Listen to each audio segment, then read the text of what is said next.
Hey, what's up everyone? My name's Austin. I'm going to be showing you how to make the best chocolate chip cookies ever.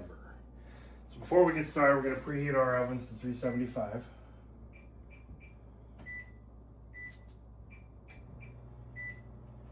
And then we're also going to set up our cookie trays. This recipe makes about 28 to 30 cookies. So that's why I got 4 trays out. You can adjust accordingly. I like to use parchment paper, so that way it's less of a mess when you're done. There's a neat little trick I like to do. Get a little water, and you just splash. This lets the parchment paper stick much easier, so you don't have such a unruly paper habit.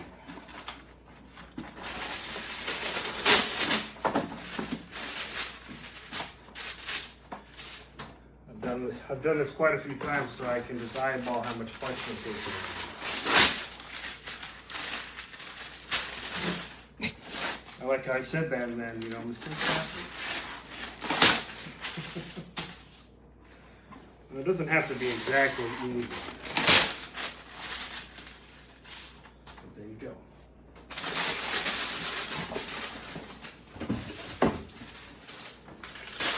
All right. I personally do not like doing this by hand. That's why I got a KitchenAid here. So first thing we're going to start with is butter and sugar. Now if you have frozen butter, just stick it in the microwave. 30 seconds. You need a cup of butter. So that's 2 of these. And once it's softened. Sometimes you get it a little too soft. Need a little help there. There we go. That's one.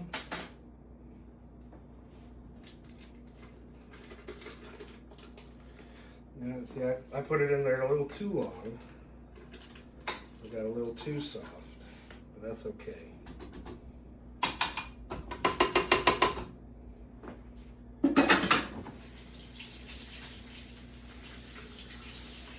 And always make sure you wash your hands.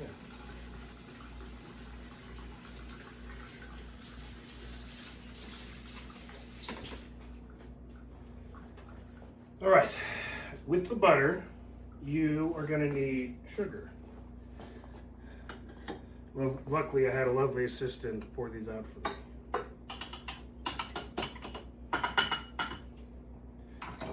Get that in there.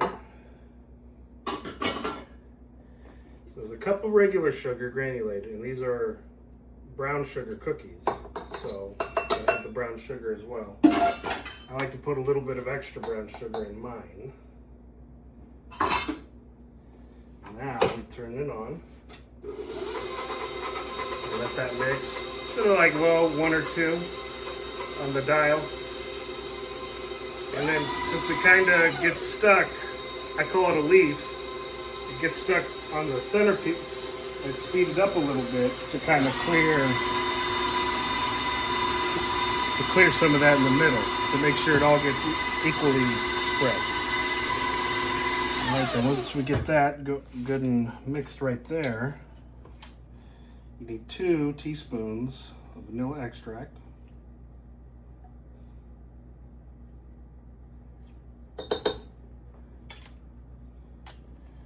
And 2 eggs.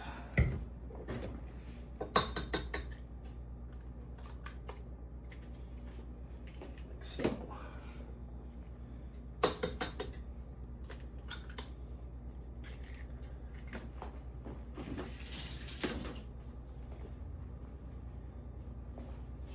And we let that mix again and get that fully mixed.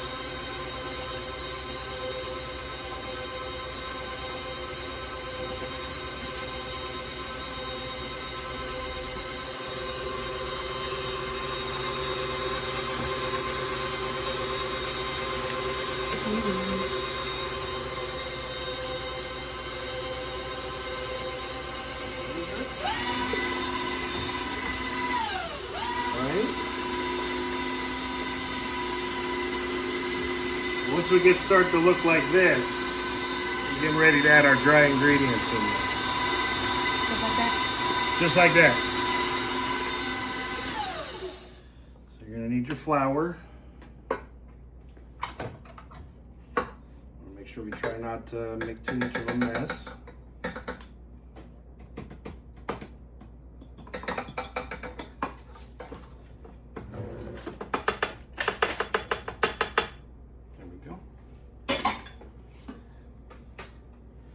Okay, and then we need our baking soda.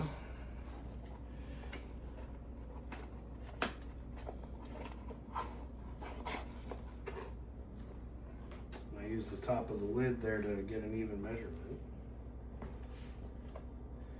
We need 1 teaspoon of salt.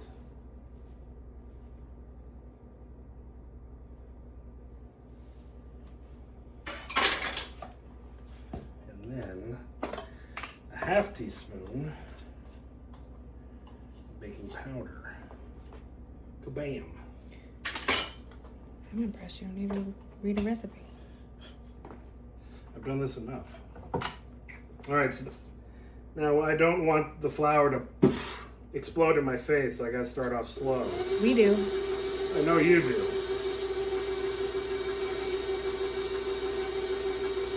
Let it go easy.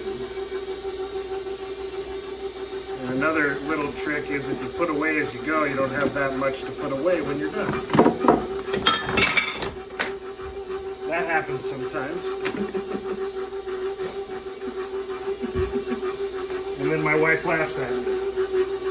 All right, most of the flour is gone, so now we can pick up the paste.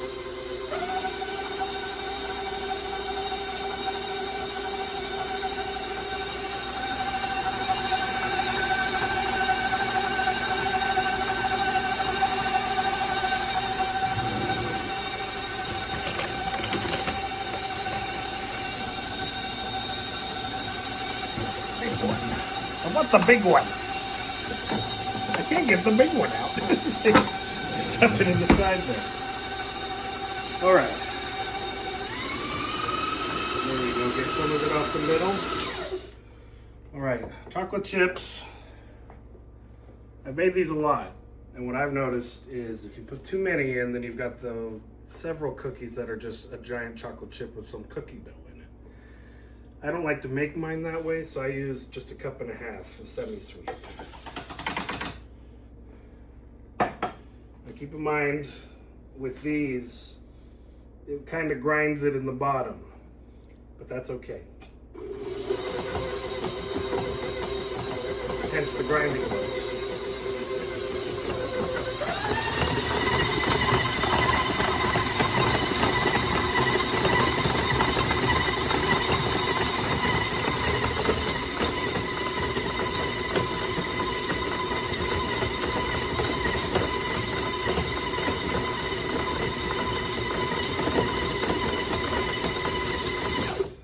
All right, and here's the finished dough product.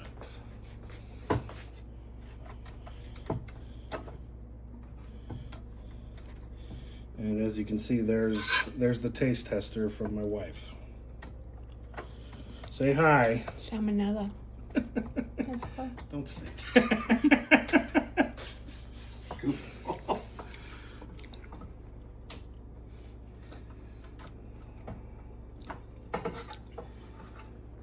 So then, try to clean it off as best you can. And then I won't show it because you probably don't want to see it, but like when I was a kid, I would try to eat all the cookie dough off this thing. I'll probably do that later. Oop, save some. Okay. And as for right now, we're just going to wait for the oven to preheat. Ours takes a little bit of time, so once that gets preheated,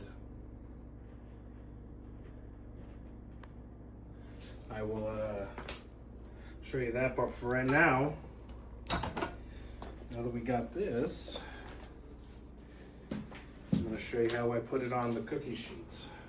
I'll have to do it with the livers. going to show you this ancient technique passed down by ancient Vikings for years to come. They take the spoon and then they just put it on the thing. No, I'm just kidding. What I like to do, I get a good amount on the spoon, and then I pretty much just clear the top part of it. So I have this part in my hand, and then I just place it down right there.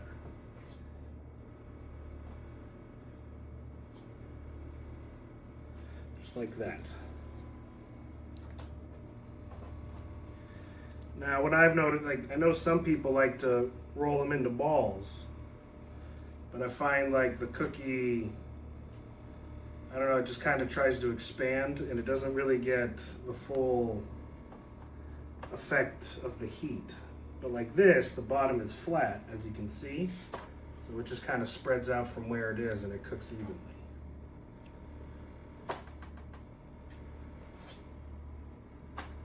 And there we go, there's one tray.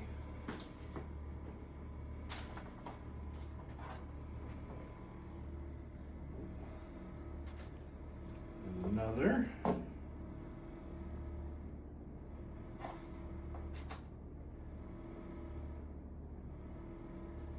little too big. All right, so I'm sure you guys didn't want to watch me scoop and place them down. So in total, we got 30 cookies here. So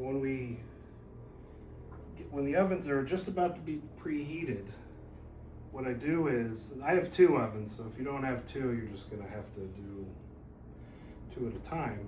So I put them in the lower ones first. Since heat rises, these ones will cook a little bit quicker. So I'll just take one tray and this tray, put them in the bottom, and do the same for the top. All right, now they're preheated. All right, we're gonna put these in.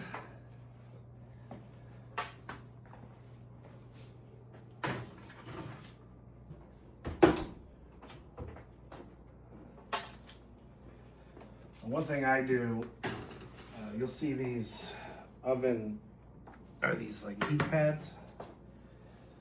Make sure when you pick them up that you don't take a heat pad with you, because then you'll have funny smelling cookies. All right, the time is going to be from 8 to 10 minutes. I usually go around 9. Now they all cook differently at different rates, I mean. So like this is subject to change, so you have to kind of play around with it as your recipe goes. Keep an eye on them, and then when we get closer to the time, I'll show you what to look out for when you know your cookies are done. When you want, because I like to make them when they're gooier, and have like a softer texture. I don't like a real crunchy cookie. All right, so it's been 9 minutes. So what you want to look for, see around here where it's starting to brown at the top, that means the cookie's done. Now they're still gooey, so you need to, I leave them out like this just to let them cool off.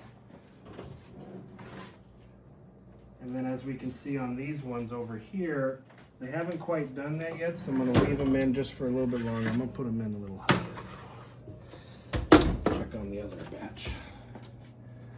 So these ones are starting to, in the back here, they're starting to kind of get brown on the tips and the peaks. Not all of them are doing that, so let's leave them in for another minute. All right, so like I said before, times can vary. So some of these took a little bit longer, but so depending on where you are, altitude and all that can change how something will bake. So what you want to look for is like these little burned peak, or not burnt, but like extra cooked peaks, toasty. And so that signifies that the cookie is done and the center will remain extra gooey. All right, so they're done baking. I've let them sit for about 20 minutes-ish. And as you can see, they flattened out nicely. They're still gooey. They got the gooey texture, but they hold a pretty firm shape still. So I think I did a pretty good job. As you can see, one's missing. My wife and I have already sampled it. And so, anyway, there you go. Anyway, if you try and make it and you like it, make sure to leave a like and subscribe. And if you want me to make some more things, just leave a comment down below. Thank you.